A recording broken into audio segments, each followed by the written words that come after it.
Mula nang naging matagumpay ang 8th Division World Champion na si Manny Pacquiao sa kanyang karera sa boxing, kung saan naging tanyag ito sa buong mundo at naiyahon ang pamilya nito sa kahirapan. Dahil dito mga tol, marami na rin ang mga Pinoy na pinasok ang pagboboxing upang maiangat ang pamilya, ngunit ginulang talaga tayo sa mga paboxing dito sa ating bansa. Kaya isang karangalan na sa isang Pinoy ang mabigyan ng laban sa labas ng bansa, kung saan hindi ito inaayawan ng ating fighters kahit pa gawin lang itong pampataba sa kartada ng kalaban at minsan ay nagkaroon pa ng dayaan. Isa na dito mga tol itong tubong Bicol na si Christian Abila, binansagang lastik man dahil sa tibay ng katawan nito. Dahil payat ang pangangatawan nitong si Abila mga tol, napili itong ipalapa sa future world champion ng China na si Lili Xian, na isang sikat na amateur champion bago pinasok ang pro boxing, kung saan pinatulog nito sa unang round ang huling dalawang laban. Kaya sa tuwing lalaban itong si Xian mga tol ay maraming mga fans na nag-aabang kung paano pababagsakin nito ang kalaban, lalo na itong payatot na Pinoy na si Abila. Halika mga tol, ating balikan kung paano nagulat ang mga Chinese fans sa pinakita ng payat na Pinoy boxer.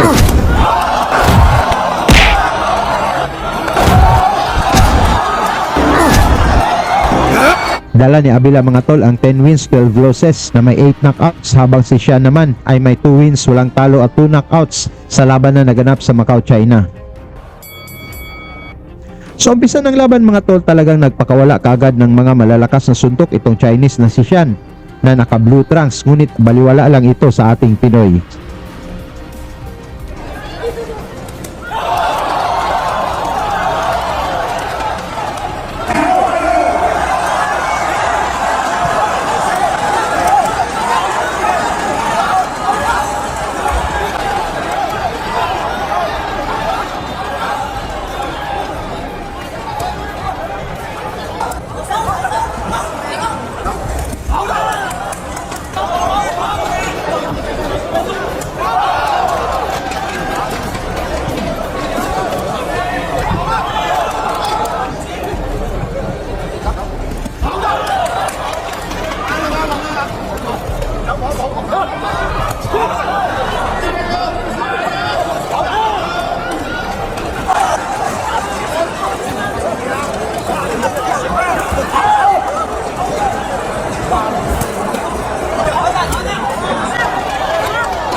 Naging maaksyon ang sunod na round mga tol, na gusto nang tapusin ng insik ang laban, ngunit sumasabay din ang ating pambato.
Sa kalagitnaan ng laban mga tol, naghihiyawan ang mga fans ni Sean sa tuwing tinatamaan si Kabayan.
Dumami na ang naipatamang suntok ng Chinese boxer, ngunit nagulat ang mga fans kung bakit hindi pa bumagsak si Kabayan at nagpakawala din ng suntok.